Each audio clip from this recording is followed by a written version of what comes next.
are you? Fighting a good battle. I don't know that everybody's I'm getting to figure out what it's all about. Thanks. How are you doing? Good. Yeah, we're talking about a bunch of stuff.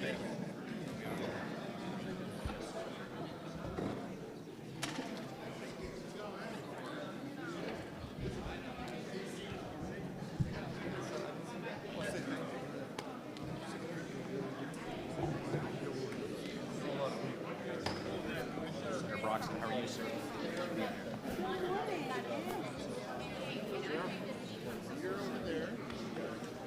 How are you, Michelle? Oh, okay. First of all, thank you for doing that. You know what it means. Yes, I do. I'm here to help. How you doing?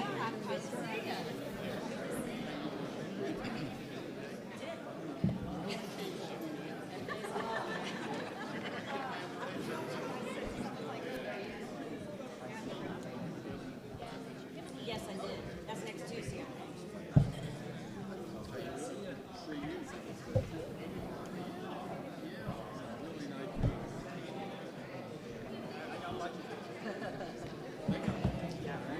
Okay. All right, we're going to start in about 1 minute. I would ask that everyone that's here, whether you're on the panel or not. Let me get their attention. I get it. Okay, so if everyone can make their seats. Hey, Robert. How you doing? Good to see you. All right, if everyone can take a seat. All right, we're going to start here in 1 minute. I just want to ask everyone to silence their phones, whether you're on the round table or you are just out here taking a look at what's going on.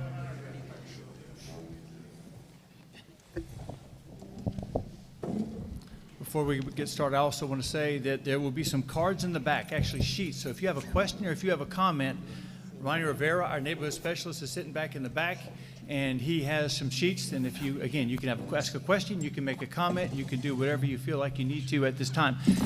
We're going to start. There's going to be opportunities to ask those questions and to read those questions here a little bit later.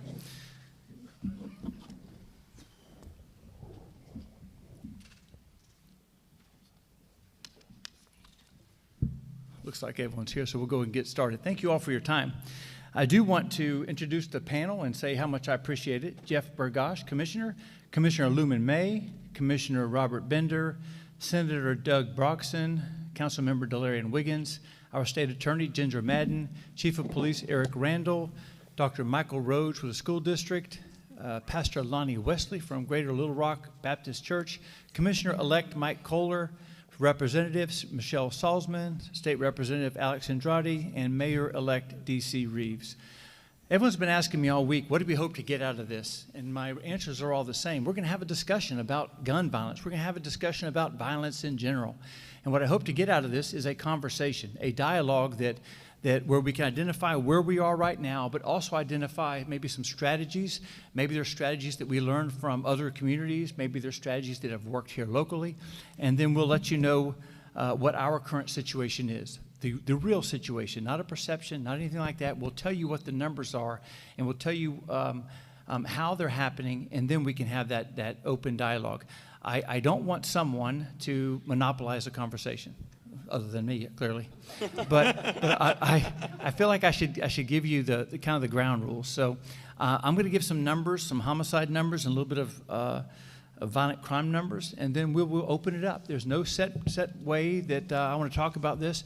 I just want us to be obviously respectful of each other's time, and then probably about 30 minutes, I will get some of the questions from the audience, and we'll discuss those. And then when we leave here, my hope is that we will have an understanding of where we can come together, of where we are like-minded and where we have our differences. I do understand that there will be some differences of opinion here. We will be respectful, obviously. And just keep in mind, this is not the only roundtable that I want to have. This is the first of probably 3. So the next one and the one after that will have a little different feel. This one is elected official strong. And I'm not saying there won't be elected officials on the next one, what I'm telling you is that we're going to get a well-rounded look over the next couple of meetings, and that you won't be able to accuse us of not being open and transparent and honest with where we are regarding violent crime.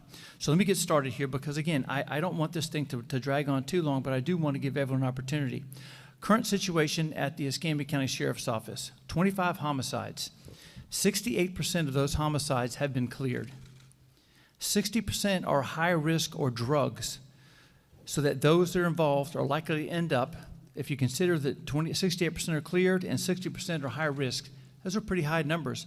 So if you're involved in these types of things, you're either going to end up in jail, or you're going to end up in the morgue. And those are terrible statistics. They're all high-risk suspects, and they all have criminal histories. These are just some statistics that are irrefutable, and I want to make sure everyone understands that before we start talking about it. Predominantly, but certainly not every instance, it's black males killing black males in poor neighborhoods. Now, that is a sentence that should break your heart, but these are the facts, and it's not just the facts here in Escambia County. These are the facts elsewhere. Anyone that looks at statistics, they can look at that particular aspect. Now, of those homicides, and this is just a quick rundown, there are some unique aspects within these numbers. In Escambia County, we've had 2 murder-suicides. That is where an individual kills somebody and then they kill themselves. Now, that's a lot. That's four dead people with 2 specific incidences. We had 1 jail death. And when you think about these numbers that I'm telling you, start to think about how we can prevent these types of things and what are the causes of these types of things. And that's why I'm giving you this. Of those 25, 4 have been deemed justified. 4 have been the use of deadly force to defend yourself. And these are 2 asterisk pieces of information I want you to know. All are targeted victims. There are no random acts. Of the 25 homicides that we have, there were no random acts. And here's the second caveat. There were no gang indicators. I hear a lot, we got to stop the gang violence. We got to stop the gang violence. Well, in the state of Florida, if you are involved in a gang and you commit a crime, then there's an enhanced penalty, and you have to fit a certain criteria. I can tell you that not a single one of these have met that criteria. So let me say those 2 again. All are targeted victims, there are no random acts, and there are no gang indicators.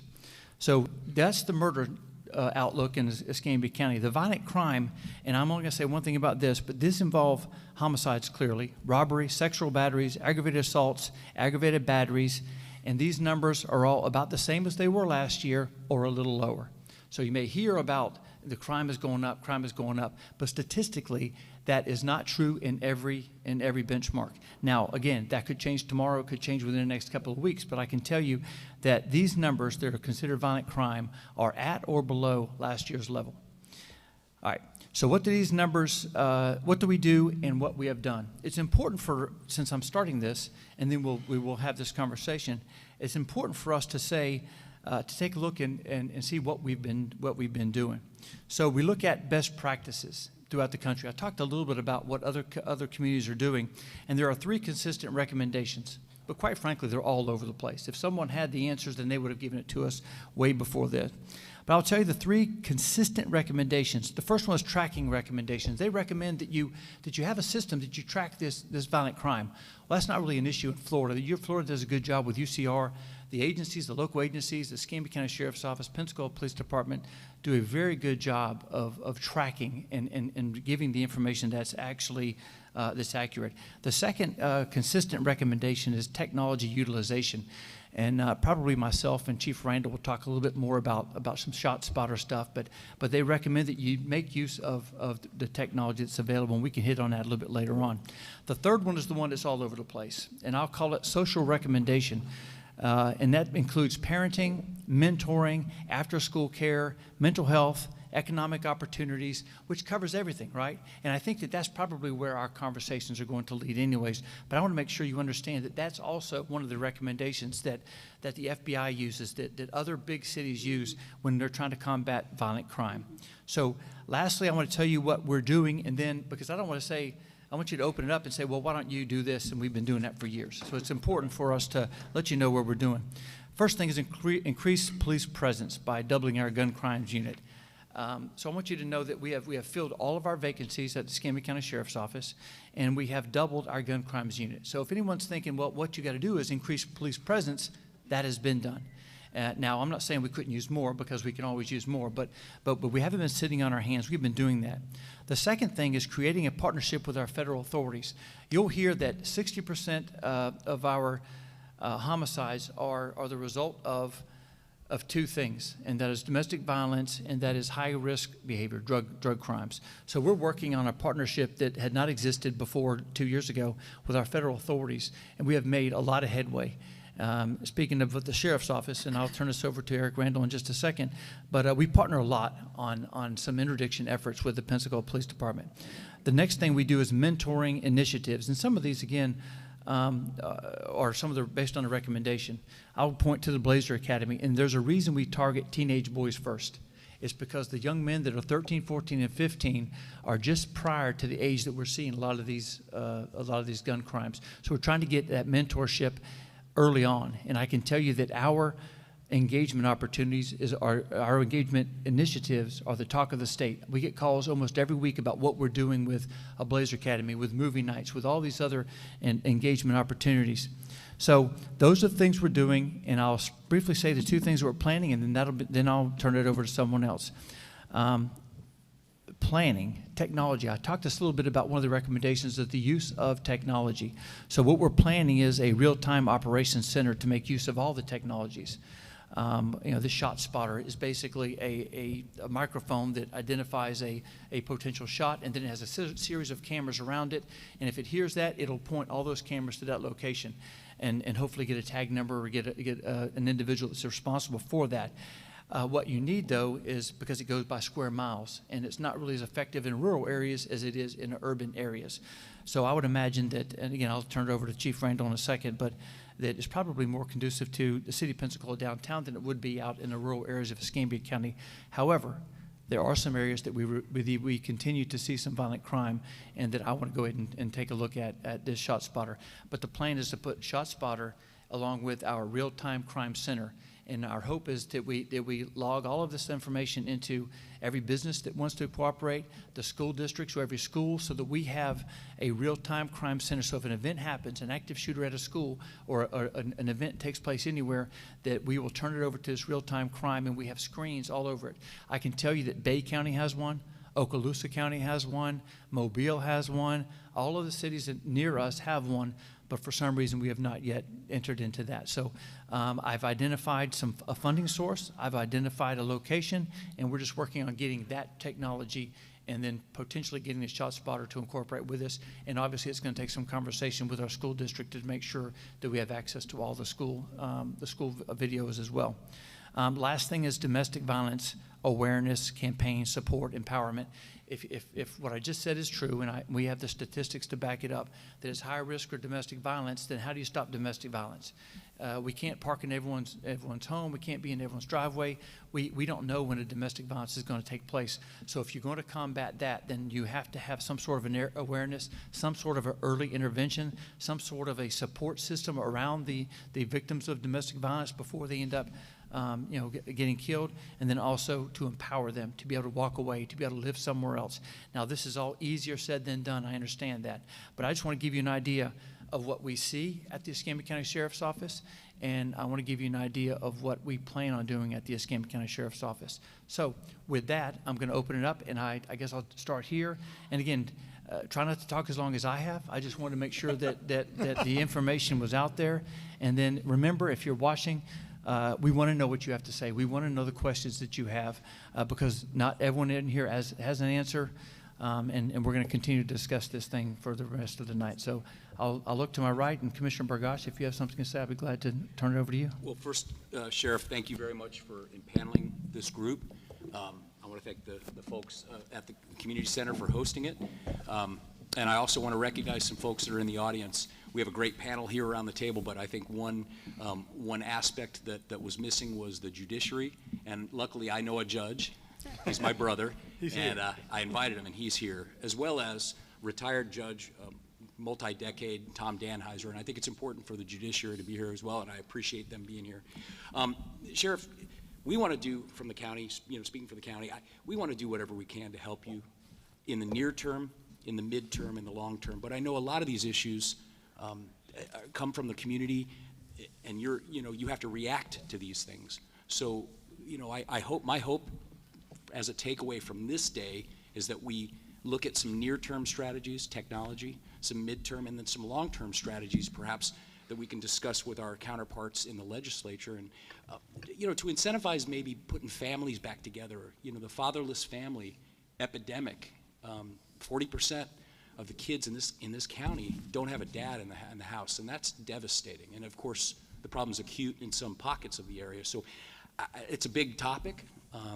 That's why I think you got to break it up in small bites. But I would like to see us walk away from this table with short-term strategies that will be good for your department and help you do what you need to do. Medium-range strategies that will address some of these systemic issues. Generational poverty, generational social dysfunction, and then long-term strategies. What can we do to incentivize families staying together? Because it's not about race. This issue transcends race. But whether you're an Asian, Hispanic, white, or black, if you are born in a house without a dad, the deck's stacked against you. You're behind the 8 ball to start. And I think a lot of folks have said the easiest predictor of someone getting involved in the justice system and eventually incarcerated is whether or not there was a father in the household. So there's not enough coaches, not enough mentors, not enough priests, not enough people in a kid's life to take the place of a father. I know that from being on the school district for many years and seeing a lot of problems. So that's what I like to say to start, and thank you again. Thank you. And my assumption is that everyone will get a chance to talk more than once, as long as we continue to move succinctly as we possibly can. Commissioner May, anything to add? Well, I don't know if there's anything to add, but I will say something, being a politician. Chip, first, let me thank you, Sheriff Simmons, for doing this, because there's a lot of unanswered questions, and probably my perspective will be a lot different from most, because many of the young people who are killed in Escambia County, I know and I've coached. And so it becomes very personal for me. I mean, whether it's KD or whether it's LD or those kids, I had the opportunity like you to coach them. I mean, but we have the reality. Oftentimes, we sit at the table and then we sit across this table and we believe that black-on-black crime is a black problem. It's not a black problem. It's a societal problem. It's a problem that occurs within our community, that whether you're a conservative taxpayer or whether you're a liberal person, you recognize that it is a burden on the system. And so it's nothing new.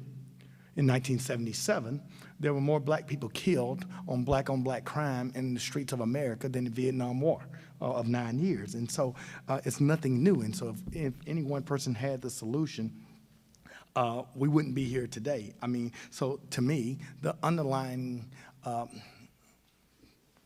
issue of what happens on crime is poverty, it's lack of unemployment.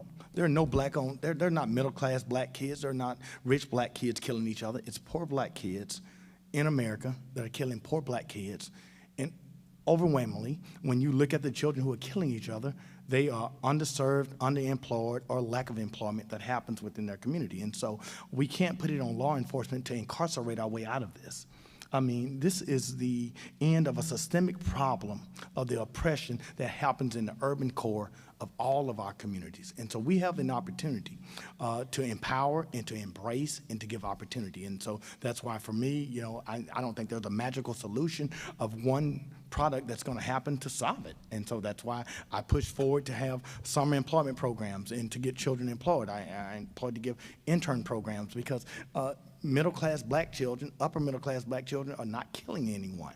It's poor black kids. I mean, so we look at today at the school board meeting, the superintendent's not there, how we disenfranchise poor people and people of color because we believe that we should take a Warrenton Middle School and make it a private charter school rather than and be inclusive and put kids inside of a normal mainstream school and isolate them and tell them that, you know, their behavior is accepted behavior because they come from a certain geographical area. And so, I mean, if we're going to be honest and we're going to be serious and have a conversation, we're not going to stop shootings and killings. I mean, that's just the reality of it. But can we minimize it? Can we make a difference? Can we give children an elevator opportunity out of poverty? We can. Can we give them a bridge, a gap, over the troubled waters that they face inside of Addis Court, Morris Court, and Gonzalez Court. We as elected officials, we as community leaders have that opportunity. And so that should be the conversation. Rather than be reactionary, we should be proactive in making sure that we give every child an opportunity. And that's what we have. And Chip, I mean, I'm here. I mean, at the end of the day, when we reaffirm the opportunity of economics for everyone, and when children can live in a safe and a clean neighborhood, then that's when we're doing it. And so if we can incentivize through e-dates and economic development, the opportunity for businesses to be here, why can't we incentivize young people and give them the opportunity to be? Every kid's not going to get a master's degree or a PhD, but why aren't we as collectively, whether it's our state legislature, whether it's our city council, why aren't we saying to that kid that becomes the owner of a HVAC, the kid of a plumbing company, when he owns that company, he ain't going to shoot anybody. I don't care if he's 19 or 18, because he has too much to lose. And so we have to give children hope. And so Chip, I appreciate you. I want to come tonight to listen, but hopefully as we leave here, the influence that we have, that we just give children hope. So thank you, Chip. I appreciate it. Thank you. Thank you. Robert? Thank you, Sheriff. Thank you, Sheriff. I don't think that, I mean, it's good that we're all here, but I don't think the problem is going to be solved at this table. It's not going to be solved by the people in this room. It's going to take the collective input and support from the community. I think a lot of what I heard you say are things that we can implement to, maybe catch the individuals, but I think we also want to focus on preventing it from happening. So if that's, going after the drugs, I think the county commission does spend a good bit of money on programming, either in a community center or with outside agencies, or as Commissioner May said, the internship program that he helped stand up. So it's going to be a collective effort. And I think we're probably reaching that point where people are tired of it, and hopefully that's the catalyst to help us do something successful in moving forward. Thank you. Senator Broxton? Sheriff, first of all, thank you for having us. I think you'll see that our members here are really here to support you. We really don't get into the local policy. We do establish laws and policy at Tallahassee, and much of that has been crafted by the 67 sheriffs and other departments. But we have big challenges, and we want to do everything we can to support you. I think we've sent a strong message that if we give you laws that we think are fair, that we want the law enforcement to enforce those fairly and equitably. And Sheriff, I know you and the chief, I have every confidence in what you do in this county. I stand with you, and I know the people of this county respect both of you, and anything we can do to embellish your ability to carry out the law fairly and with equity, we want to do. Thank you. Council Member Wiggins. Thank you, sir. First and foremost, I want to thank each of you for coming out and showing your support is greatly appreciative. And Sheriff, thank you also for the invite. And this is just to piggyback off of Commissioner Bagash. Great point. I do think that fathers do need to be in the home because the fathers carry a strong voice. When I was growing up, a lot of the problems that I experienced in my family and life was everything was solved at the dinner table. Families don't eat dinner together anymore. There's no more norms, no more values.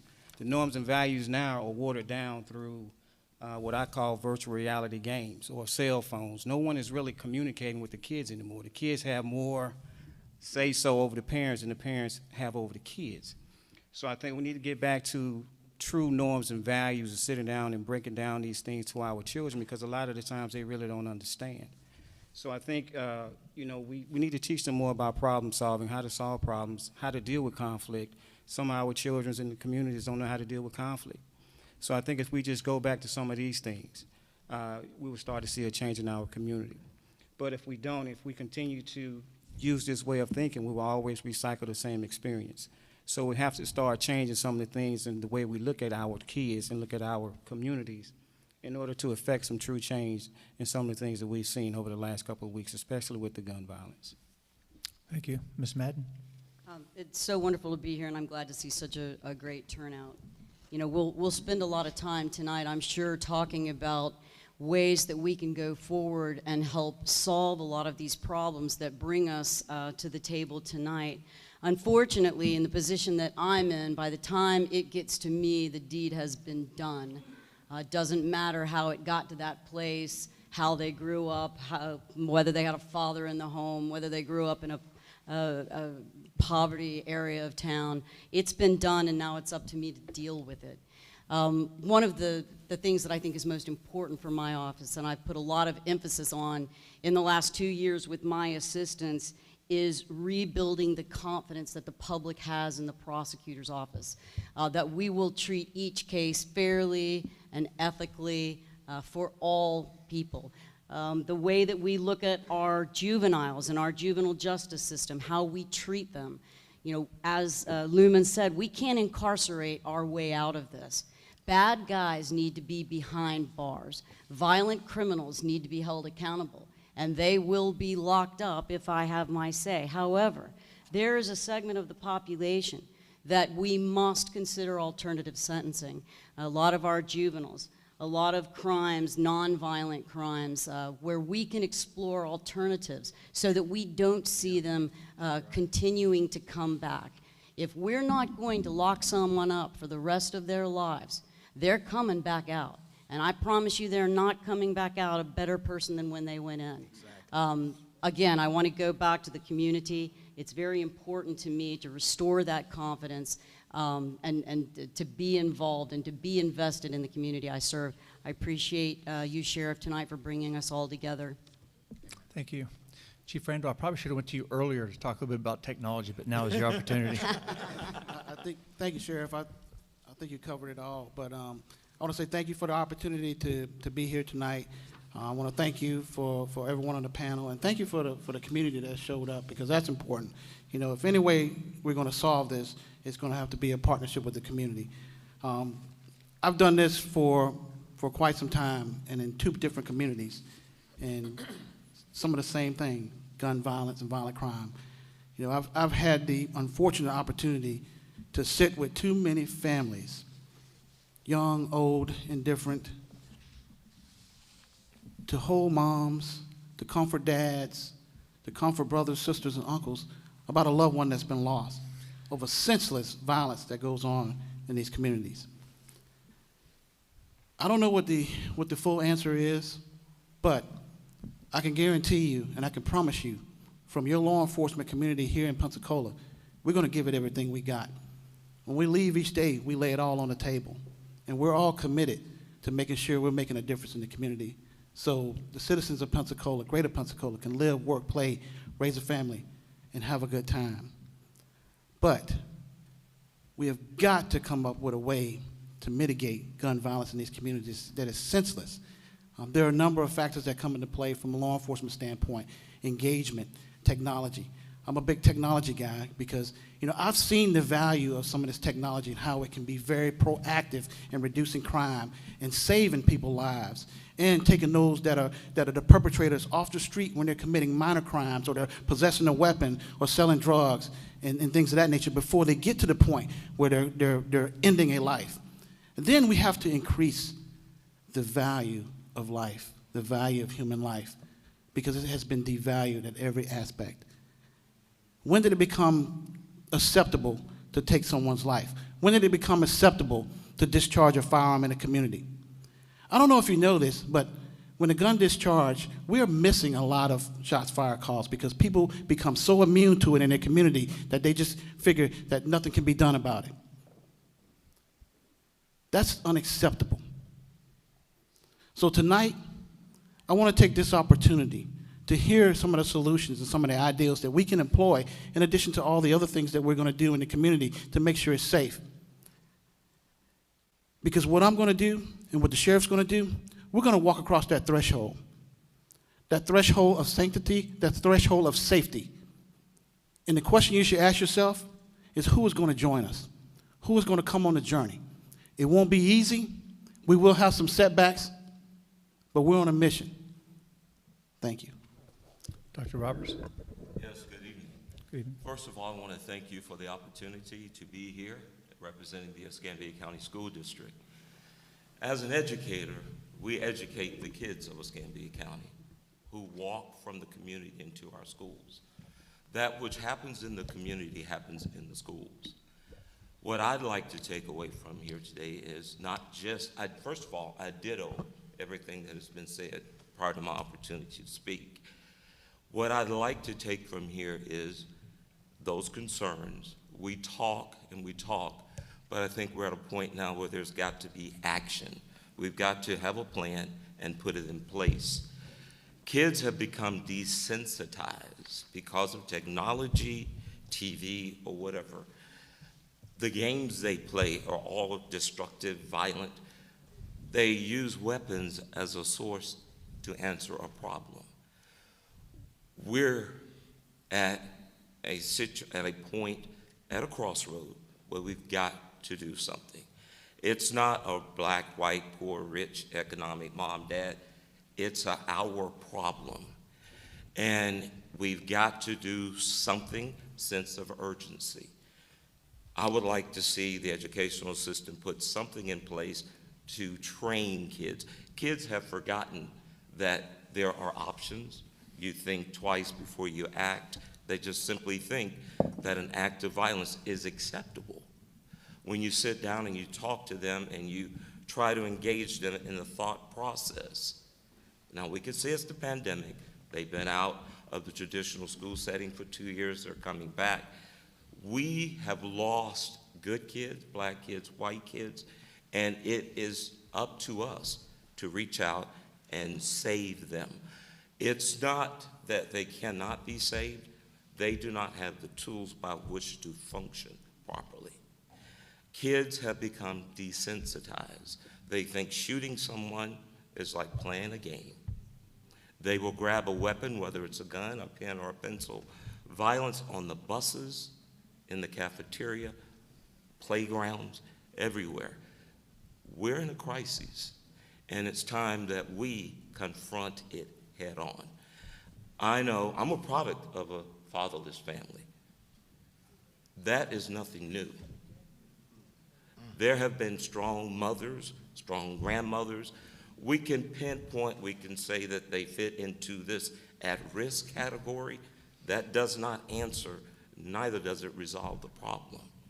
We've got to retrain, reprogram our kids, starting as soon as possible.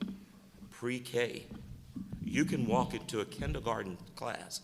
I've taught at all levels, elementary, middle, and high. You can tell in a pre-K class from the behaviors of those kids that are going to have problems later on in life. It doesn't take a rocket scientist to figure it out. We've got to go into the neighborhoods, into the homes, and we've got to train and educate. We can sit and we can talk. We're all going to be fine. We're all going to walk away from here and hopefully better than we were when we came in. But we've got to reach back and pull people up. Throwing money at it doesn't solve the problem. We've got to go in, educate, touch, feel, create relationships with people. I think what we're doing is great, but I hope when we leave today, there will be an action plan. There will be a date in which we will meet to put the plan into motion. But thank you again for allowing me to be here. Yeah, thank you. That's going to be something,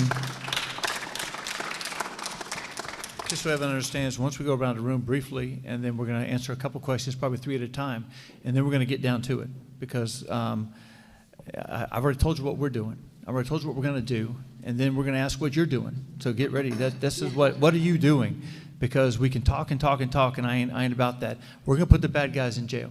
If they commit a crime, we're going to put them in jail. And we're going to continue to do that. In fact, we're probably going to do that more. We're going to work with our state attorney's office, and we're going to make sure that the bad guys are not harming our citizens anymore. But I agree with you, Dr. Roberts. I want to know what everyone else is going to do. I want to know what program you're going to do, what program you're going to do to help us out. And really, I'm going to reach out to the ones that are out here also. What are you going to do?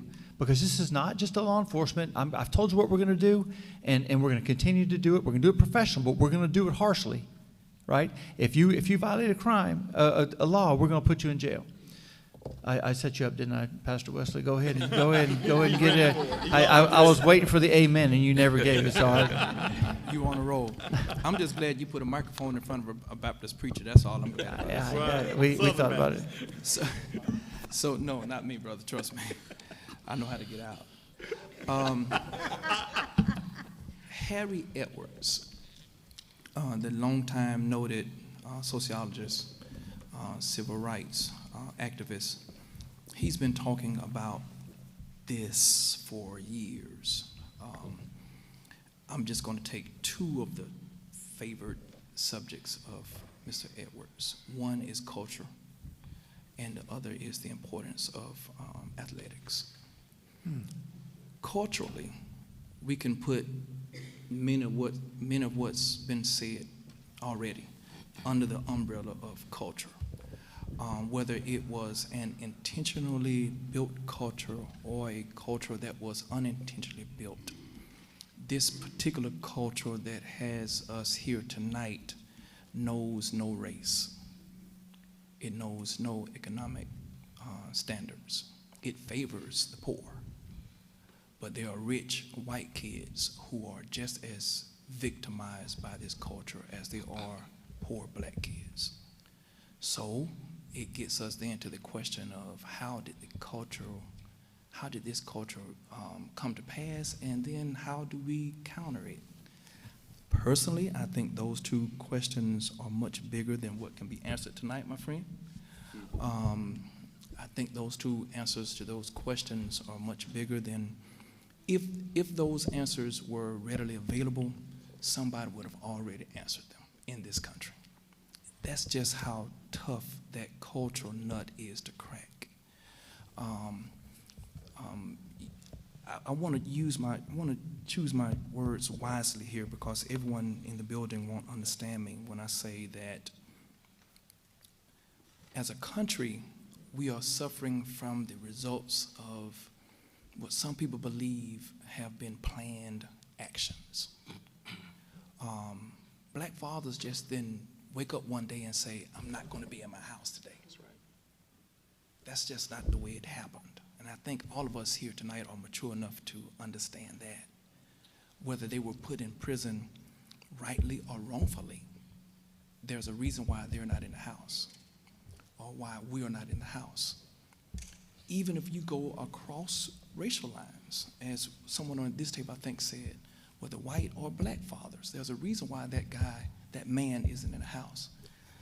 Again, we can spin our wheels to try to answer why, or we can try to use some energy to try to, again, crack the nut and go past it. That culture, again, involves guns. How does a 14, 15-year-old, regardless of race, how does he get a gun? How are guns brought into our society, our community, our neighborhood? How is it his father's hunting gun? Most of the time, I don't think so. You and Chief here know that answer better than anybody else. Or is it something that he can very easily, I think Commissioner May can join me in this, we both know guys who can tell us right now they can go get a gun right now, but you know that as well. So I'm just trying to point out this is multifaceted. Although it's multifaceted, hey, I have to have hope.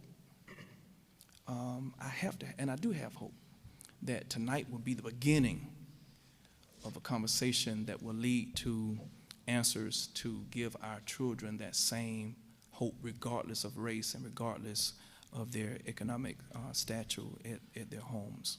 As far as athletics, again, just to borrow from Harry Edwards, sports is that great equalizer where it doesn't matter who's in the hole with me. I don't care if he's white, I want him to make his block. I don't care if he's white, I want him to hit the ball. Don't tell me it was a slider, hit the doggone ball. We need that run. Sports has that. He's a nurse, he doesn't help me. I need this guy that can hit a ball. You can't hit, can't you? You can't hit. I actually do. I'm finished with this. Can we make a commitment as a community for athletics? I'm not comparing us to Foley. We know what Foley has done. They made a commitment, what, 15 years ago? 20 years ago? I don't know what their rates are that we're trying to combat here in Pensacola and Escambia County. Maybe our city and county needs to make a commitment to youth in that regard. Maybe that will help give some organized hope, pun intended, organized hope. And I'll leave it with that. Oh, I will say this because I have another meeting at the church. We're blessed at the church over the last 15 years. Every other year, we've taken children in and out of the church, just community children, on a college road trip. We've gone to Alabama State University, hallelujah. We've gone to FAMU, UF, Florida State, you name it, Southern, UAB, you name it, the schools in Atlanta, to give children hope, to show them that there's life outside of Pensacola, to give them an opportunity, to give them something to shoot toward, something to shoot for. To hear from that director of admissions exactly what you have to do in high school in order to make it here means something, even in the 9th grade, especially in the 9th grade. And so we've been blessed to do that. We just went Saturday. We took 20 plus to Alabama State for a tour to talk to those individuals to see what it takes to get in school. They blessed them with a football game, free ticket to the game after, and that kind of stuff. And I don't know how many of them came and said, Pastor West, that's my first time on a college campus. Pastor West, that's my first time going to a college game. I love the band. Can I do this? Can I do that? And so, I'm just adding this because I got about 5 minutes to get to my meeting, but all of us can do something like that to give a child at this table and in this room, to give a child some kind of hope that there is a life that they can fulfill outside of their present circumstance. I'm finished. Thank you. Don't leave, Pastor. You tell the committee that I'll be right behind you. Pastor Wesley does have to have another meeting, so I do appreciate you showing up. That's why I gave him a little more time. That, and he promised to pray still for wasn't me. as long as you, though, Chair. There you go. There you go. Mike Kohler? Thank you, Sheriff, and thanks for everyone being here tonight. I couldn't agree more with Pastor Wesley. Sports are very important. Grew up with a fatherless dad, never met my dad. It's probably why I ended up not in jail in the Navy, and so sports are extremely important. I would like to highlight a little bit of some positive stuff. This is a little bit of doom and gloom, but when I was asked to speak tonight, I'm a data guy. So I went and looked at the data from the FDL since 1971 to 2020. From 1971 to 1990, the per capita death in the state of Florida was over 10 per 100,000. In 2020, it was 6. So even though it's too high, every death's too high, the goal should be to create the distance between the next violent event, because we know they're going to happen. I also looked in Escambia County, and last year from 2019, the rate went down negative 7.6, so that's a positive to the county of Escambia County. But I want to share something with you. I think I really am a nurse, and I've been a nurse for 31 years. And there's a difference with playing with guns and then actually shooting guns. And when they do, people realize the finality of death. I've been there multiple times when people died on a table in front of me, mostly in Oakland when I was stationed out there. And it's real. And I think that's the problem. People don't understand when after that action happens, until it happens, and they're watching someone die, that they understand that we're now in a different game. And I can tell you several of the stories, but they come down to a few things. It's either drugs, alcohol, or toxic relationships. Once in a while, you'll have someone mental health. But in the people outside here, if you know someone doing drugs or drinking too much or in a toxic relationship, you got to get them help. You got to get them help. That's what you can do. This board can only do so much, but you got to get help for those folks. Because those are the precursors that I've seen in my life that usually cause the most damage, where people have the most regret. And I'll leave it at that, Sheriff. Thank you. Representative Salzman? Thank you. I have a bunch of notes. I get maybe overly prepared. I don't know. I didn't want to not be ready for this. But I do want to create a foundation for my conversation for folks that are listening. When I was 16, I was at Seville Quarter with a bunch of friends, and one of my best friends was shot dead right in front of me, gang violence. I was the key witness in that murder trial. When I was 17, we got a knock on the door. I lived out of Wedgwood, and my uncle, who was driving a taxi cab, had been murdered from armed robbery. My brother, who is lifetime incarcerated, when he was 22, he was walking down Massachusetts in his own neighborhood, and he was shot in the neck. He almost died. He was hospitalized for several days. So I'm sharing this with you because I want you all to understand. I grew up in gang and gun violence. I grew up in these neighborhoods. I lived in that poverty. I lived this life. I completely get it. It is doom and gloom when we talk about it sitting from these tables, but here I am, your state representative. Somehow I got here, right? My dad was an alcoholic, and my mom was a drug addict, and somehow we made it through. So I would say that, I have some notes here, I won't digress, but I would say that even in these circumstances, the most important thing, and several of you have mentioned it, one of my favorite pastors over here had said it a couple of times, hope. You have hope or fear, and if we can give these children hope, then it takes that fear. And that's really ultimately what we're looking for. There's no government agency, there's no politician that's going to give you enough money or enough resources or enough table speak to fix these problems. It starts with hope. Some of the things that we did in the state legislature, because I want y'all to understand that we in the Florida House and Senate and the governor, we all see that there is an issue and we are doing what we can. We passed several pieces of legislation that helped empower our families, empower our parents, one of which was the Parental Rights in Education, where we said parents have the authority and the ability to know what's going on with their child. You should never take that away, not even in a school district. The Father Mentoring Bill, we provided $74 million in funding for programs to help include fatherhood in the conversation, to help get these mentors in these families. We also locally, and there's other, we have record funding for mental health. The mental health treatment facilities, $2.7 million. Mental health services, $126.3 million. Community mental health block grant, $109.8 million. Opioid settlement money, state opioid response grants. We have put millions upon millions of dollars of record funding the past couple of years to help give these local communities like ours the tools that we need so we can come to this table and have this conversation and help provide these children with hope. I would also like to mention that we have the Parent University here, which is a really cool program, and if you have not been to one of those events, then you should. You should definitely go. You want to talk about empowering children for hope, you have to empower the parents. If the parents don't have hope, the children are very likely not going to have that hope either. Finally, I would like to mention the Mental Health Task Force, because almost everybody at this table has been to one of those meetings or has had a subcommittee meeting where we have brought in millions of dollars of state money just by having these conversations with the right people at the table to create something like the co-responder model. Having a social worker and a deputy show up at the door, and not just a deputy, is a big deal.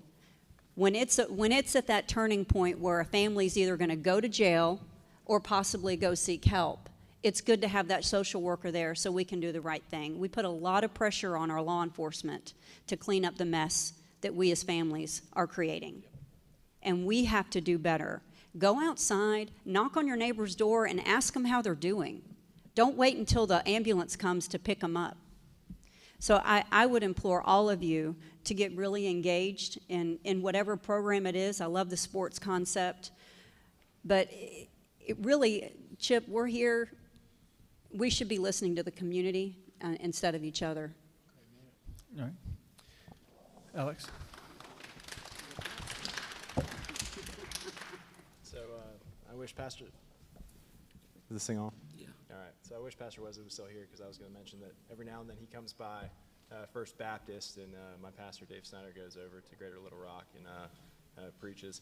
I very much miss and look forward to the next time he comes. But there's one point that I think Sheriff Simmons didn't really hit on enough, and that is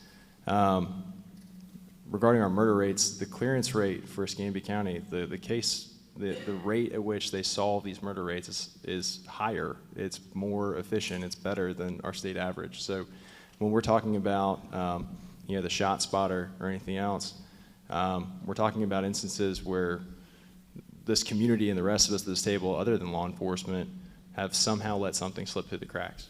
So while we want to support law enforcement, the real focus, other than making sure you guys have the tools you need to solve these crimes, is obviously still to avoid these crimes altogether. I think one thing that I heard and appreciated from Mr. Roberts was he didn't need any more. Didn't need any more state money to solve the problem, right?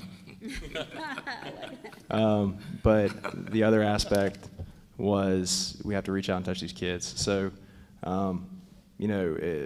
from my personal experience, I've been a mentor to a couple young kids. I've been a big brother specifically to one child here in town for, 8 years.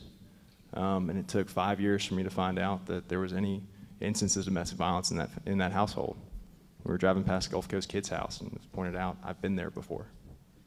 I spent a short amount of time prosecuting domestic violence in the state attorney's office, and one thing that constantly stuck out to me was the fact that these victims constantly felt like it was somehow their fault. And it's not based upon racial lines, but making sure that the victims of domestic violence realize that it was not their fault, that there is no amount of violence that is acceptable. And finding ways to make sure that they felt safe going and seeking out resources like Favor House was something that became a big mission of mine after that short experience at the state attorney's office. There's not a single time where a friend of mine who's been a victim of a violent act, I have not made sure they understand definitively that it was not their fault. I think one thing that it's tough for guys in the room, grown men in the room talk about is you don't have to say that you're a victim to acknowledge that there was something wrong with the situation. Like, there's no acceptable level of violence between grown men. And it's tough to feel vulnerable sometimes, but if you're a grown man around kids, sometimes those kids need to see that vulnerability. They need to feel safe. They need to feel comfortable talking with the men in their lives. And, I mean, it's free, but it's okay to be vulnerable.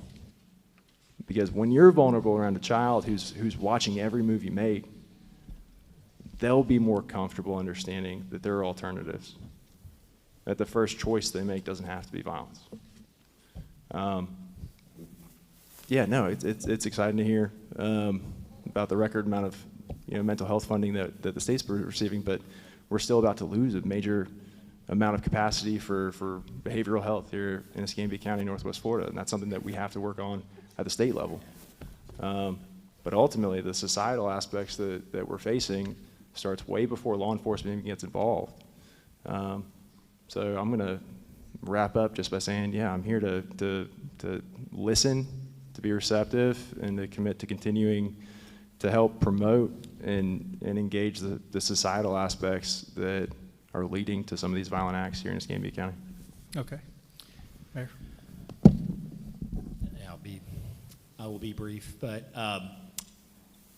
the big outcome as the caboose of this roundtable here is ultimately, I think of one thing every time, and there's so many great points made about sports. Certainly, that's my background.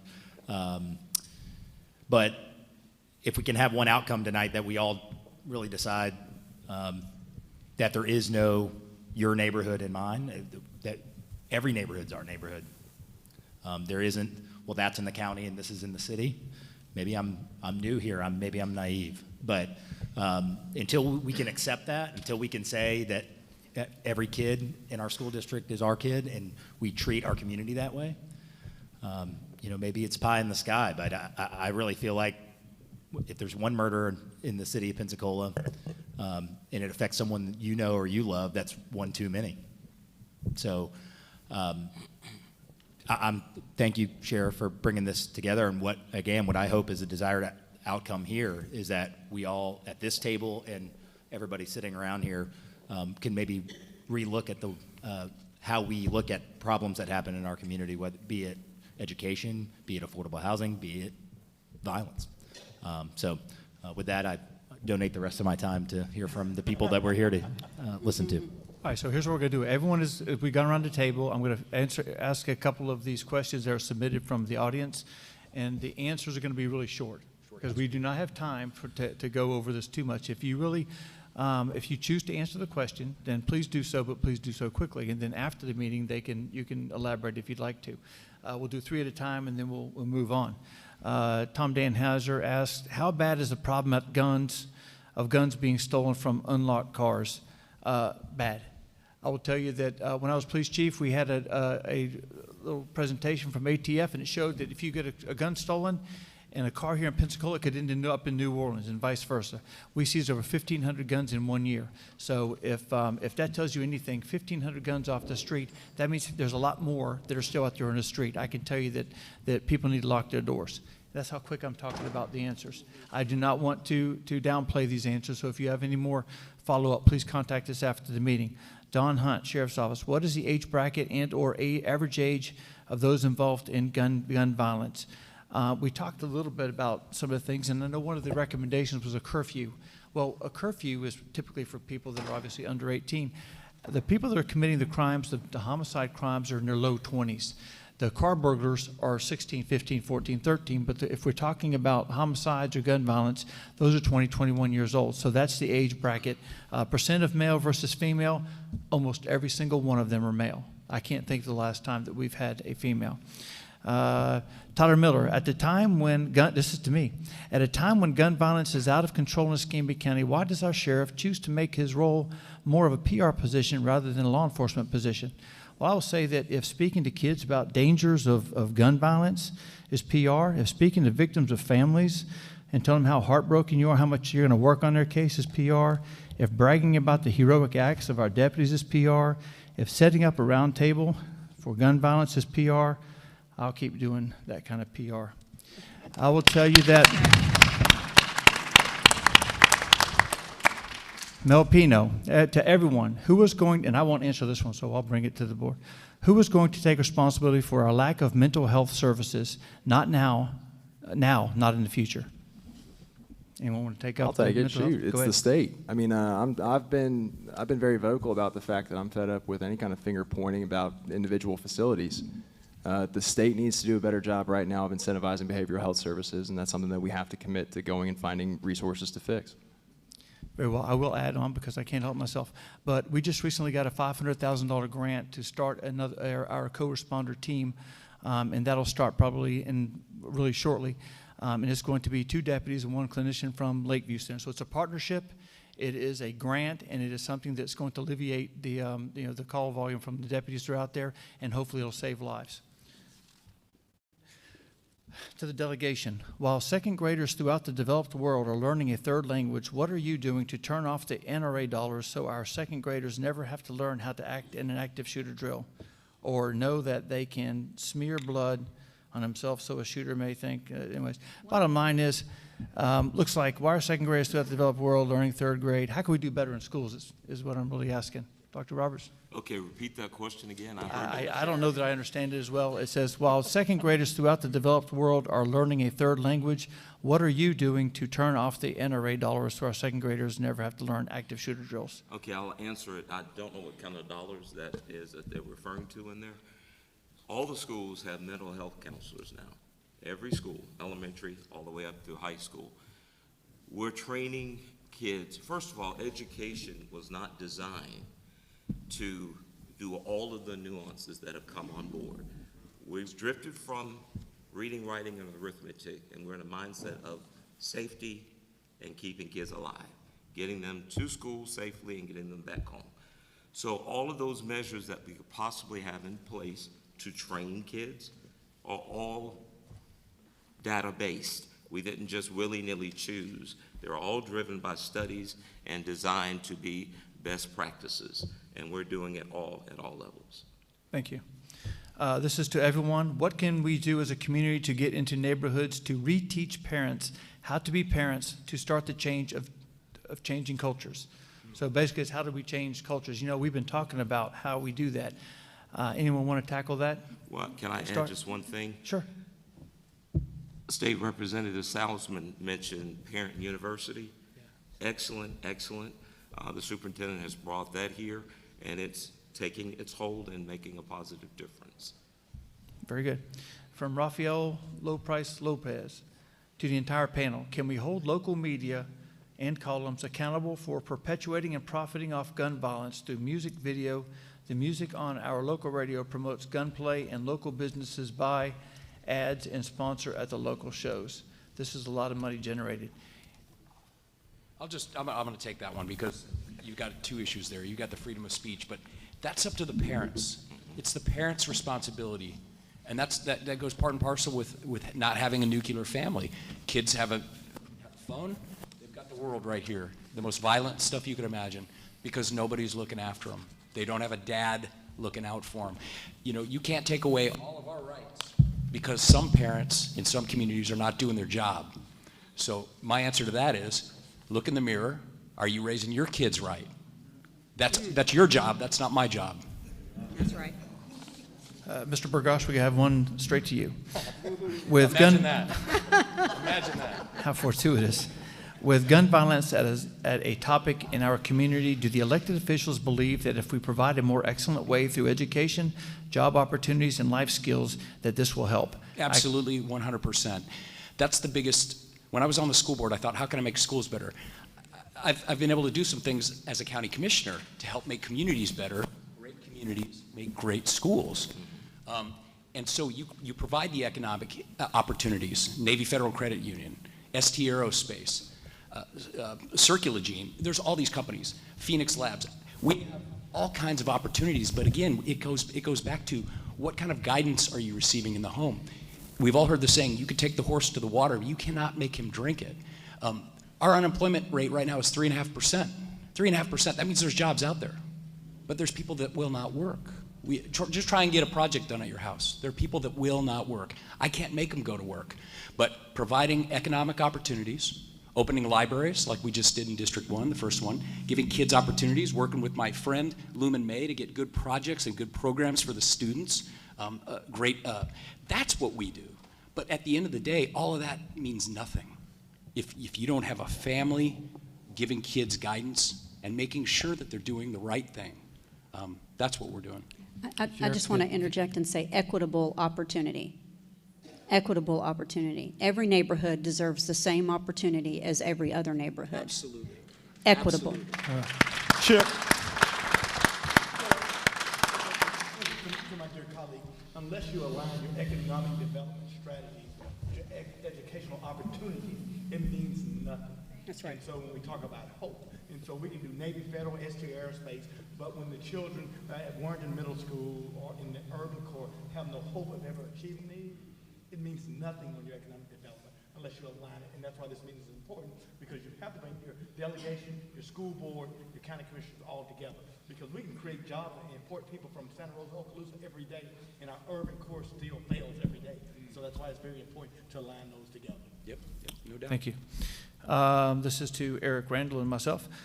Can we police and use predictive policing? But what safety nets are in place for the youth when these parents go to jail?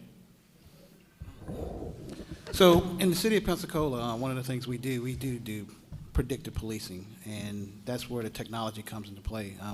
We talk about crime every day, and at least once a week we meet more regularly to talk about crime. And those numbers are sent to the mayor's office, to city council, to make sure whole of local government is involved in the process of making the city of Pensacola a lot safer. So when a family member is incarcerated or arrested on a particular offense, I mean, one of the things we try to do is make sure we are trying to keep the nuclear family intact, because of this particular situation shouldn't, take away from that. So we work with the Department of Children and Families. We have victim advocates, and there are a number of things to include. I mean, we haven't talked about our SROs. If this child is in a school in the region, I mean, we work closely with our school district and our SROs to make sure those services, those wraparound services and counseling things are in place for that child that has been experienced this particular thing.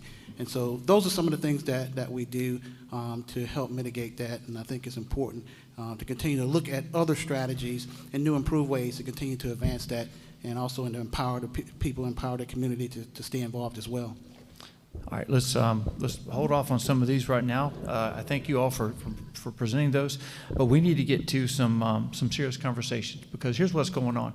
And I may be wrong, but what I gather is there is a requirement for the law enforcement, required for local government, required for state government, and then there's this, and obviously the school district, and then there's this how though. Everyone talks about what we have. We need to teach parents to be parents. We need to, get back. We have changed cultures. We need to get back to the basics, and we get back to the dinner table and talk to people. How do we do that? How do we do that? How do we say we're here for the kids, and then we sit around and do nothing, and then we come back next meeting and we say, well, we're going to do something for the kids, and then we meet next month and they say, well, the kids haven't had nothing. So here's the thing. We stopped waiting. We stopped sitting around. We did the Blazer Academy. We do all these movie nights. I would invite every one of you to come with us and bring whatever you want to teach these kids and to help these kids with us. That's perfectly fine with me. But I also ask, if someone has a program that can teach parenting, there may be one. I'm just not aware of it. They can teach parenting. Maybe we can expand that to some other parent. I don't know if the school district does that to parents after school. I have no idea. It seems like it might be a good idea, but I don't know anything about schools and about that sort of thing. Is there an appropriation that there maybe some other industries doing, some other communities doing, that teaches parent to be parents? Parent University. It sounds like the title would be right there at that line. So I just want to, Parents University, I want to, give credit to Julian McQueen and everything that he's done to bring Parents University here, provide the funding, and to really stand that up, because it's hitting on exactly what we're talking about. I heard they had a good fight set. And when someone actually invests in this community and brings resources there. That's Fight Club. You get the wrong club. When someone actually invests in this community, they should be recognized for the work, the astronomical amount of work that they're doing, actually bringing those resources here to actually stand an organization up like that here in town. So who's the program for? And I know some about it, but who is the program for? And can we put it in schools? And can it go to neighborhood associations? Can it go to community centers? Can it be right here? So Parent University is hosted at it was at Ferry Pass Elementary about a few weeks ago, yes, and we only have it in a couple of places because we don't have the resources lined up. It was kind of ran as not necessarily a pilot, but like a pilot. They're like, we don't have enough resources to put it in all the schools, but we're going to do what we can. So basically, it's probably 10% of what they want it to be. Rusty Branch would love to have it in every school. As a matter of fact, that's what he said to me when I was at the last one. I just happened to sponsor the last one and went by there. But the superintendent comes, partnering agencies come. They teach parents how to be parents of children in the schools, not just parenting like how do you love your child, but how do you read the report cards, how do you log into this, like how do you really engage in that child. And then it provides resources like Studer Community Institute, other partnering nonprofit agencies, Big Brothers Big Sisters, things like that. They get free lunch, they get some resources, and it's a huge turnout. It's a really big turnout. I think making that a bigger model, actually putting it in all the schools would create a huge benefit, and I certainly know that the people that own that nonprofit would love to see it grow, as well as the school district. I mean, the superintendent would really like to see more of that as well. And Mr. Chairman, and certainly, and I appreciate that delegation of what happens at Parent University, but it's insulting and many times to tell parents that they're not good parents when we've not provided them the resources. And so just like any parent, they want to be good parents, but they lack the resources to be good parents. So it's more systemic, it's more generational than just having a meeting and telling parents that I'll give you a certificate to be a better parent. Because I'm telling you to do something, but I've never given you the tools to build a house. And so it's important that although we bring about these programs, if we're going to bring about these programs and give hope, don't give a glass ceiling. Give me the tools to build a house if you want me to build a house. If not, then it's another pie in the sky program. So what tools would you like to see? I mean, I don't run Parent University, but this is not a great conversation. I'm saying absolutely when parents can't feed their children, when parents lack the opportunity to help their kids with their homework, when parents don't have gas to get their children to the extracurricular activities, those things are important. And so not only do it throughout the event, parents need that support system of not only, 4 hours on a weekend. They need it 24/7 You mean better throughout pay? the day. Right. Better pay so they can make enough money to buy the shoes for their kids? Well, better shoes because Right. I mean because kids get it. Right, right. You know what? You're sending me to CAYs, and I got Bobos on my feet, That's right. and the other kids got Nikes. That's right. Okay, so now you're telling me that you want to build my self-esteem, but you're not giving me a haircut. You're not giving me the same opportunity as other kids. So you know what? I'm going to fall victim to everything that happens because you know what? I want the American dream. I want to be the capitalistic society. I want the nice shoes. I want the nice clothes. I want the nice haircut. And so you can tell me all day in theory. I can go to church every day and pray and have faith. But if I don't have resources, they still cut my lights off. That's right. And so we have to make sure that we give them those tools rather than have that. So where do they get the tools? Where do we get the tools, Lumen? Well, I'm going to cut this mic on. You should have dropped My it. elected official. Government has money to do what government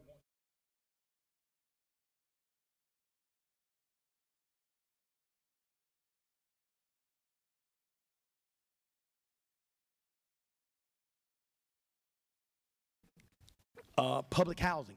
Public housing was intended to be a temporary solution, not for a permanent problem. And so we put people in an area housing for 20, 30 plus years without giving them the opportunity of the American dream.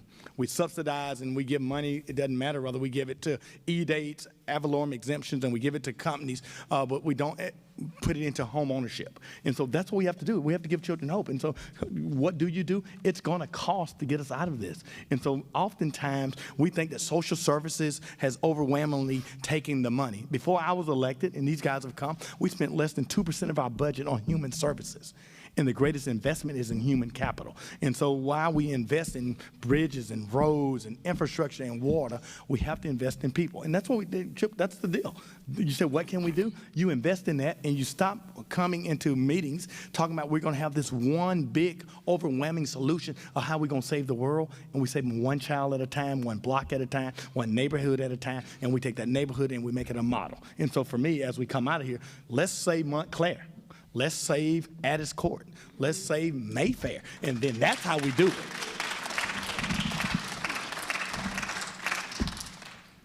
Okay, we'll come back to that.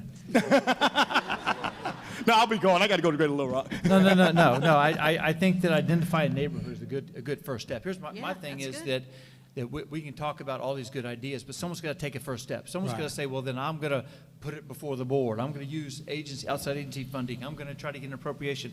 I'm going to give me the geographical boundaries of what we're going to do. Let's see what CRA can do. Let's see what we have to do. But someone has to take that first step. And I'd appreciate if you did that. Let's just earmark that. If it's Montclair, Wedgwood, whichever one it's going to be, let's do that. So I'm looking for a couple takeaways, and I think one of them is let's identify a neighborhood and start working with them. Parent University, I think, is good. I think that's a good idea. We take a program that is proven successful, even in a small setting, and then we push that in the good parts of it, and then we try to get that into schools. We try to get that into community centers. We try to get that in there as well. Mental health, a couple comments have been made about mental health. We talked a little bit about what we're doing. I know that the Pensacola Police Department is doing a co-responder deal as well. So there's some mental health aspects of things. I don't know. I can tell you that if we really look at the gun violence, mental health issues are more of we Baker Act 1,100 people this year already. But they're not necessarily killing people. They may be killing themselves, unfortunately, but they're not really killing each other. So if you look at what the violent crime and the homicides are, that's not really causing it. So mental health is very important, and we're doing something about that. But I don't know that mental health is something that we can look at and say, what's the next step? Because that's the question right now. What is the next step in mental health? Because mental health is one. Sports and mentoring, I think, is a really good idea. We talk a lot about what we do with kids, and the bottom line is it's time. You have to spend time with these kids. You have to have these kids we talk about hope. We talk about dinner tables. How many times has someone sat here and had dinner with a 12-year-old, 13-year-old, 14-year-old young man or young woman? Not very many. Not very many. I can tell you that we've done that, and you learn a lot. It's very rewarding. I guarantee you. Larry knows that that's what takes place. And then poverty. Poverty kind of coincides with what Lumen was talking about with let's identify a neighborhood. Let's pick something. Now, if those are takeaways, those aren't bad. Those really are not bad. So I've got a couple more things here because I want to leave here about 7 o'clock if that's good. But I'll stay here forever. Forever seems to be a long time, but I'll stay here for a while. All right, let's go here. Belinda Donaldson. Anyone? having community center activity, light on, even in evening hours. Chief, how can we minimize the arrest for minor charges? What can county commissioners do to make funds available for after-school program? Start with you, and then maybe Robert or someone can talk about the rest part. So what was, repeat the question. It's about something the about how to having community center activity, basically at night, so we have lights on, and how can you minimize arrest for minor charges? And then county commission, what can they do to make funds available for after-school program? It sounds like that they want a place for kids to go, so that they're not causing So trouble. I know there's been a greater discussion in the city about effective use of our community centers and things that we can do there, because we have quite some wonderful facilities and some amazing programs that go on there after school. But being able to get the kids there in these programs has been one of the challenges. And, you know, I get out to all the community centers and talk to the staff there, and they're doing amazing things, but they're not capturing all the kids. So I think a greater press on that, and a wider range of access to the community centers that are strategically located around in different neighborhoods, I think is very beneficial. Now, when it comes to minor offenses, one of the things we do now is we have the civil citation program where we utilize the civil citation for eligible offenses. You know, now there's a multitude of eligible offenses, but there are a lot of factors that play into that. One of the factors, an important factor, is the victim. If there's a victim of a crime that has to commit to wanting the offender to go that route, so we do utilize that. And if Ms. Madden wants to talk about some of the other things when it comes to that, I can allow her. I can yield my time to her in reference to that. Well, I think that something that we can do that I don't know we do as much as we should is when we utilize these civil citations for juveniles at this point. We don't have an adult program, but when we do take that route, if we had more programs available to refer the children to so let me back up just for those of you who don't know. If a child is issued a civil citation, that's post-arrest. That means that the officer has made a determination prior to arresting them for a criminal offense that they're going to issue them a civil citation. There will be some sanctions, some accountability attached to that.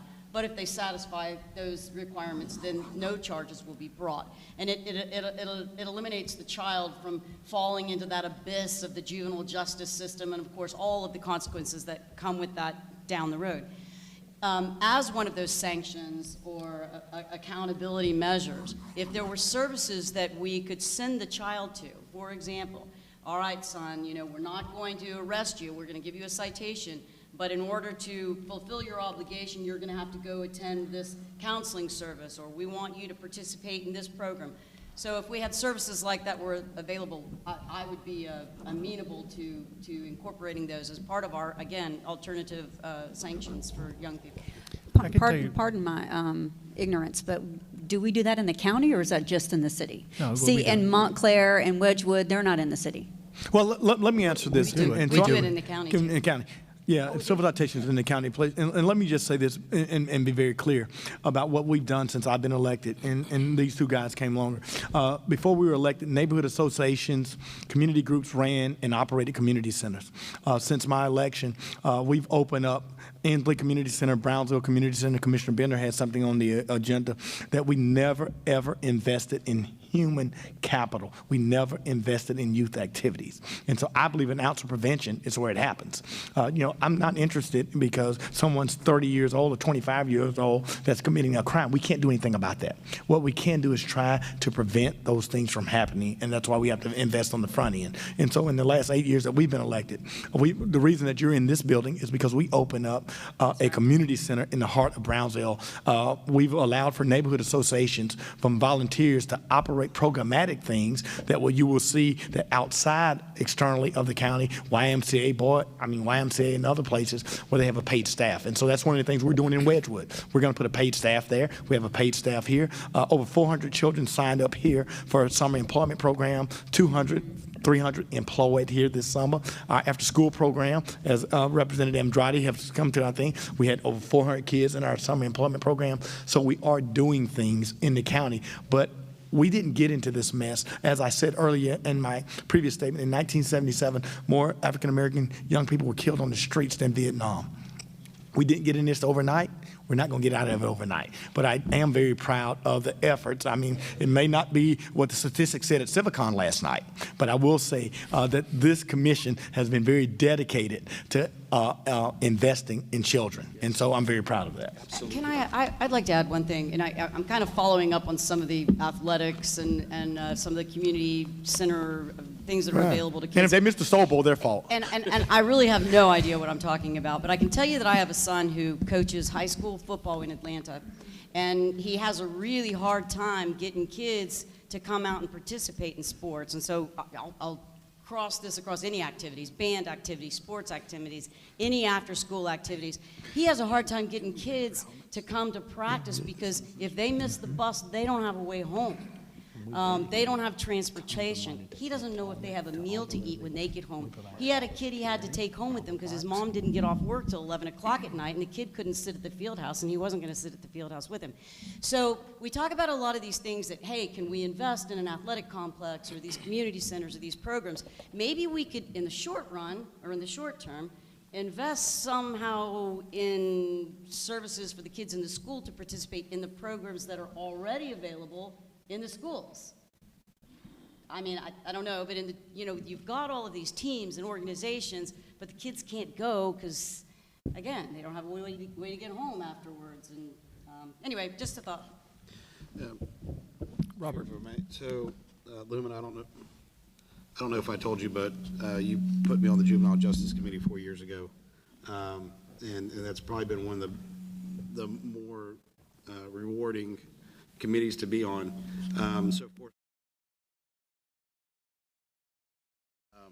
And they're up to probably over 75%, I think, as a county.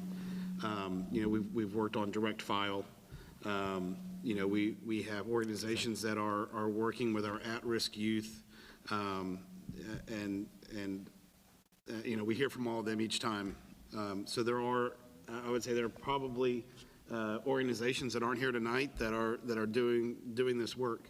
I think we support we bought football helmets for yeah. high school. Yeah. Bellevue, all so we try things, and again, having those different organizations that are doing it. I mean, they're running out of space though. I mean, they are full, and there's a need for them. Absolutely. I think what we're saying here is that we have some needs. I mean, clearly we have some things that we can do. But what I'm also hearing is there's some success stories here that we haven't been able to capitalize on. Exactly. There are some things that are taking place that we probably don't know. Originally, I wanted to set this up so people could know this is what we're looking at. This is the statistics, and this is why it's happening. But what I also have is that my ears are open up to Parent University, the potential maybe putting that into schools or in other places. Ginger, I like the idea of maybe helping the school or working with a school on having bus rides home for people that can't get home. And they may already have those, but if not, maybe that's a step that we can take in the right direction. I like the idea of finding a location, geographic location, and let's give them the baby steps, and let's work on that as an incubator for what we can do in the future. Sports and mentoring is near and dear to my heart as it is to Lumen's heart, and it's basically the basis for everything we do. At the sheriff's office, I took my experience and created a Blazer Academy. I took the Blazer Academy and created a female Blazer Academy. We take that, we created a neighborhood movie night. And all of these things that we're doing is just snowballing. And that's where I think we need to do. So right now, we've got about 8 more minutes. And so I don't have time for everyone. I already one more here. But I do want to make sure that we're all clear. Because, again, I don't want to meet just to say we met and nothing takes place. Programs like Parental University, mental health, I still think there's a mental health aspect to this with the youth that I think that we need to really address and try to figure out. I think we had a question earlier about whose responsibility is it for mental health. There's a task force and there's some things, but there's also some auxiliary things ancillary things we can deal with as well. Sports mentoring, poverty. Poverty is always going to be a situation, but I'm not sure what baby step we can take with poverty. I think we can take that baby step in Wedgwood or Montclair, one of those things. That'll address poverty. That may address all of these things all at one time, and we can work on some things. So let me read Jordan Palmer. Not a question. I think that all of the talking is great, but we need to remember that not everyone has the opportunity is not a parent thing.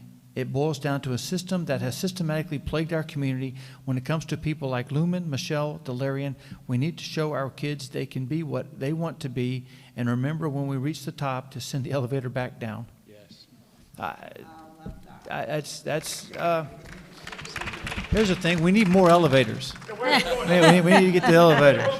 Yeah, we got the elevators. That's actually not bad at all. So again, we're gonna end up with that right there. I think that if you show these kids hope, that's a very important thing. So I'm gonna probably swing it back around for 30 seconds each, and you can wrap up what you've got. And if you have some sort of takeaway that's different than what we have here, please say so, but please do so quick.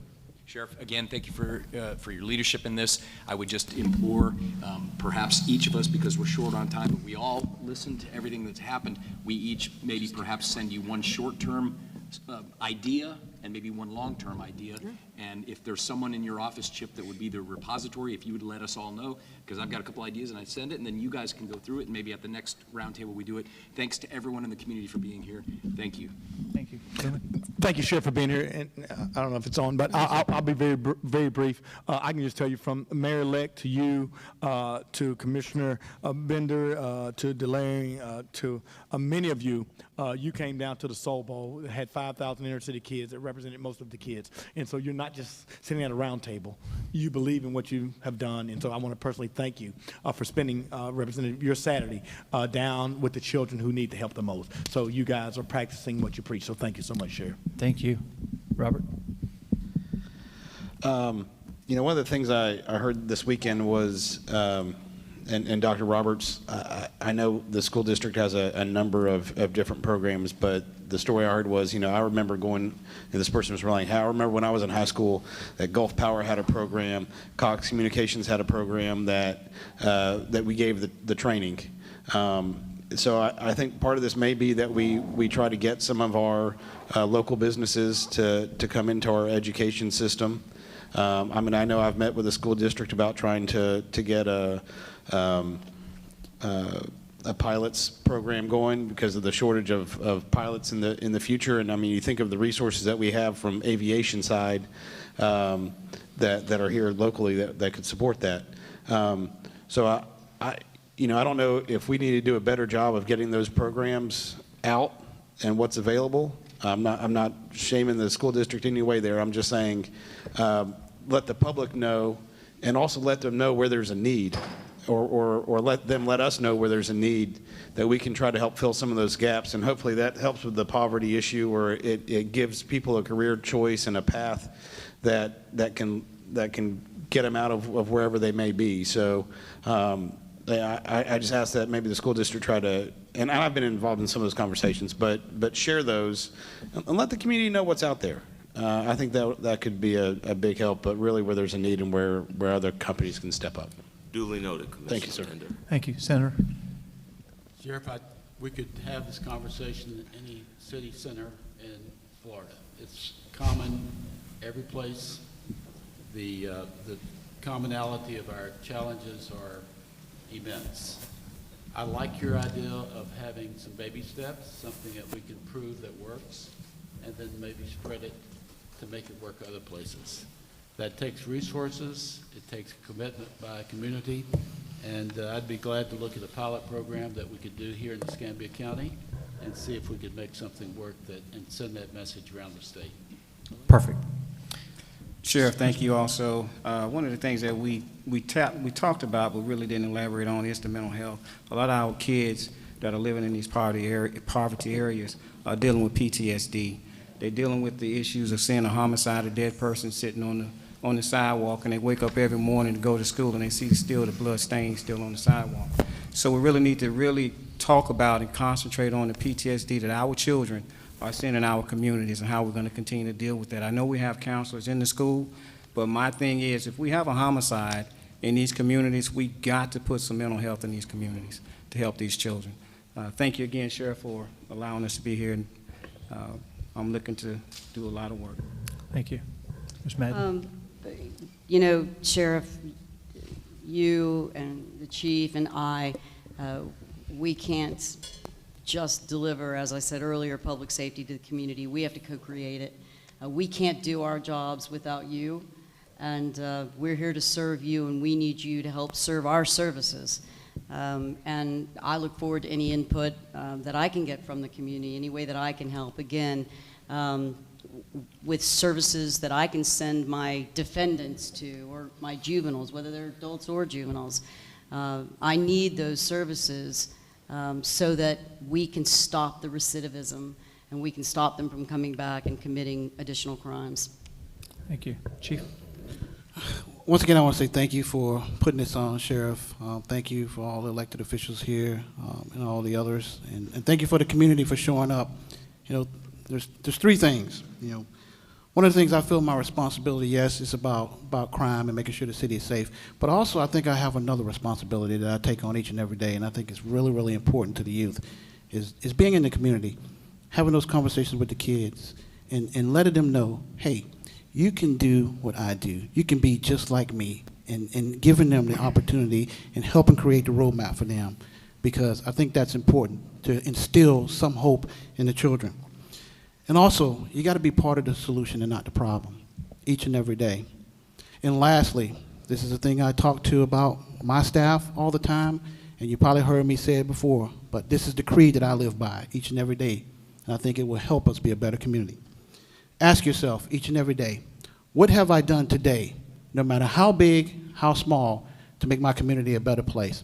And I think it will get us on the right track to do the things, the great things that we can do here in Pensacola. Thank you. Dr. Roberts? Sheriff Simmons, thank you for this opportunity to be here. It has been a very enlightening experience for me. I've taken diligent notes with the concerns that have been shared about business partnerships, reaching out, as well as the mental health, the Parent University. I don't have the answers to the problem, but those concerns will be shared and there will be discussions. Hopefully I will be invited back and I'll have those answers at part 2, the second session, or whatever we choose to call it. But I want to end on this note for me. We have a crisis, and we've talked about it. We all agree that it's time to raise up and take action. I hope that the next meeting we will say, this is what we're doing. Not trying to put pressure on anyone, but I'm in the storm. I see the shortage of teachers, the shortage of bus drivers. I see the kids when a 6th grader stops you in the hallway, a young man, and tears are streaming down, and totally confused. He goes to a classroom, there's a sub, the sub is not there, there's a split on a split. Kids are continually being damaged as a result of what we're going through. And I get very emotional because parents send their kids to us for us to protect and to send them back better, to be smarter. And there's still, I truly believe public education is under attack, but that's another whole meeting. But there's still the majority of parents who respect public education and respect what we do. We have got to help, and we can no longer do it by race, or the kids are reaching out and crying for us to reach back and help them. So we've got to come up with an answer to the violence, and we can no longer prolong it.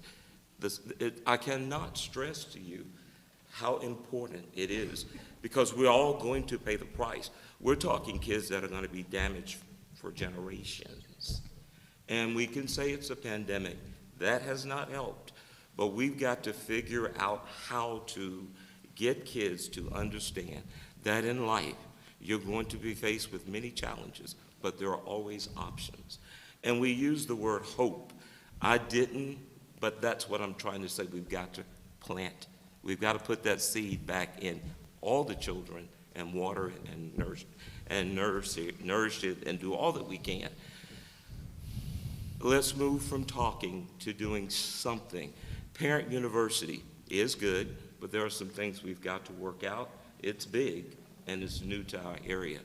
And there are some things that have got to be addressed before we roll it out as a district-wide program. What I've learned and seen, it could buy in place. The one thing we did not impact was that environment in which they were going back to. We've got to figure out how to do what we need to do, because my better days are behind me.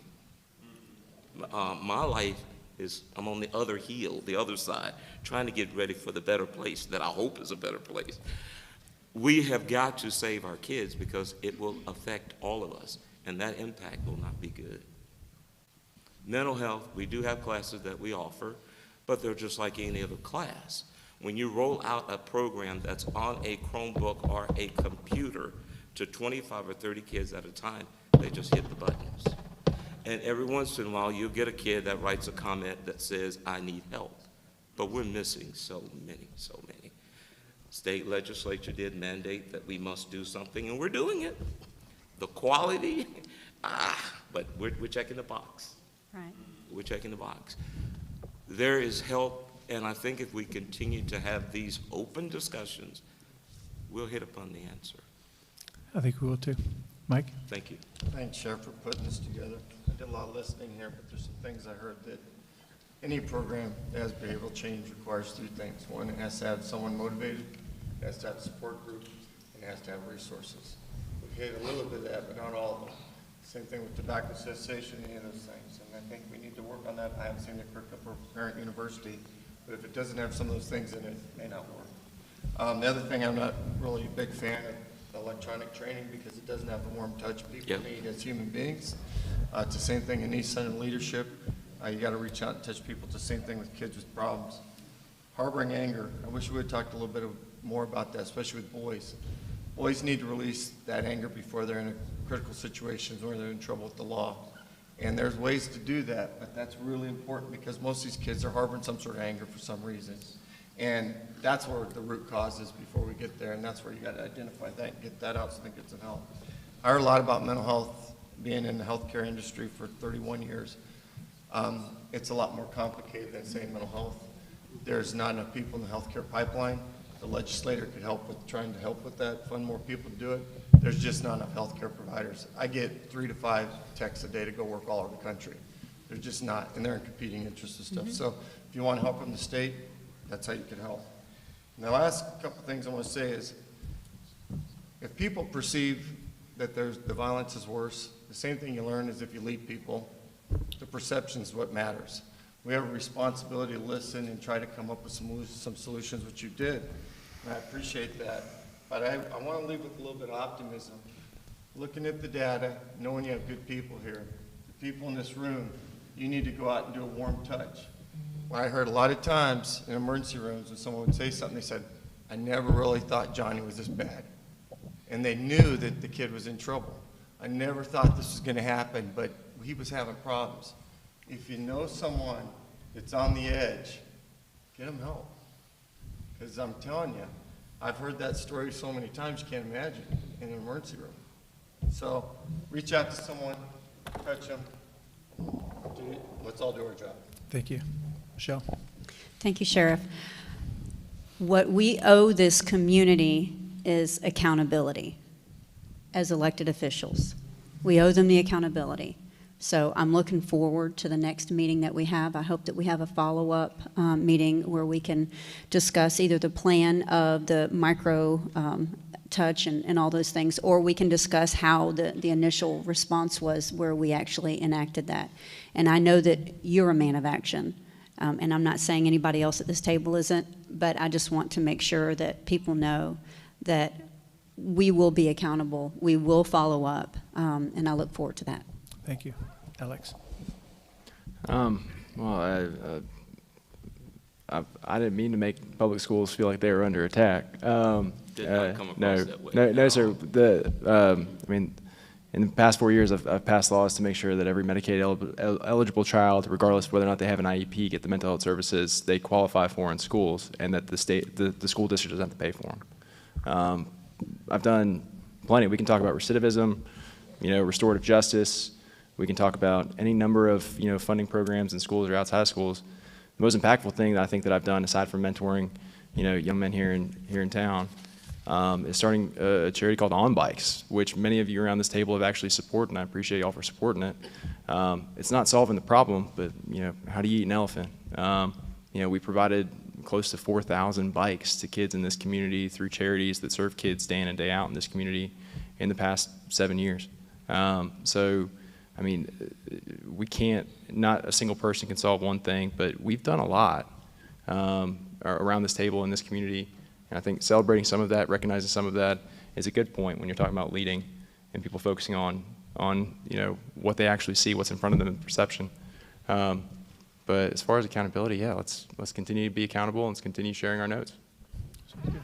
Yeah, obviously, 90 minutes isn't, it's going to be very difficult to come out with the roadmap that I think we would all want, right? If, and as the sheriff said already, if that existed or there was a best practice somewhere else in the community to help eliminate that, we'd certainly already be on it. But what I will say, and, as a not quite politician yet, is at the end of the day, there's a lot of box checking that kind of happens in government, and I know when I was sitting behind a camera as media or as a citizen, you go to things like this and you say, what's the action going to be, and so I'm here because, as Representative Salzman said, I know the sheriff is a man of action, and what you can count on from the city is we're not going to leave this room with what that exact 1 or 2 or 3 things are, but we are committed to action because we really don't. We've got to keep our people safe. We got to find housing. We've got to take action. We've got to get moving on stuff. And coming from the business world, you tend to have a little bit more urgency than other folks of how we pivot, how we change, and how and again, perhaps naive in some instances, but as a city, I know Chief Randall is the same way, and certainly the sheriff. We are 100% committed to taking action to help save our children, to help keep them healthy, and make sure that they come home at night. So we are 100% committed to that, and we will follow the lead of what our authorities think is best to make sure that that happens. Thank you. Well, since I'm a man of action, I'm going to have to tell y'all thank you for being here. But here's my plan was to go from this round table to a little different round table. But it sounds like we're making just a little bit of headway with some different things. And Commissioner Bergosh mentioned maybe submitting some ideas and some steps forward. Ronnie Rivera's in the back. If you have his name and number, contact him and we can collect all of those. I would like to see this meeting with this group of people again, probably in about 2 months, maybe even January. Maybe we'll do it in January. And here's the action part. I don't want to see a surrogate. I want to see you. Mm-hmm. The people of Escambia County voted you into office, put you in these positions. You need to sit at the table. If you're out of town or out of the country, thank you, for thinking of us. But if you can't make it, don't send someone else. I see too many meetings where after the first meeting they send a second charge and third in charge, and nothing happens after that. So I'm going to ask that you all commit to showing back up again yourselves. And we may add 1 or 2 different people here, and we can move forward with what the takeaways that we have here. I think that Mike said it pretty well. He said there's positives here also. We understand that one violent crime is too many, but when I first got here, I thought there was too many chairs. I thought, you know what, we're going to have a meeting here, and there's not going to be enough people in the chairs. And I can't tell you that it warmed my heart to see you guys there, because if we know that the community comes together when there's something very important, and nothing's more important than the safety of our children and our future, if you're going to come here well, we'll stay here, and we'll have meeting after meeting after meeting, because that is the right thing to do. We will move forward. We will step forward. Those who I was not able to read their questions, I apologize, but I'm kind of a stickler for timing because no one wants to waste their time. Next time we'll meet for an hour and 30 minutes again. That's the way it works. Thank you all very much for being here. Those in the audience, thank you all very much for being here. Many of us will stick around if you have an individual question. And once again, thank you all very much. I do need to say thank you to Leroy and Ronnie.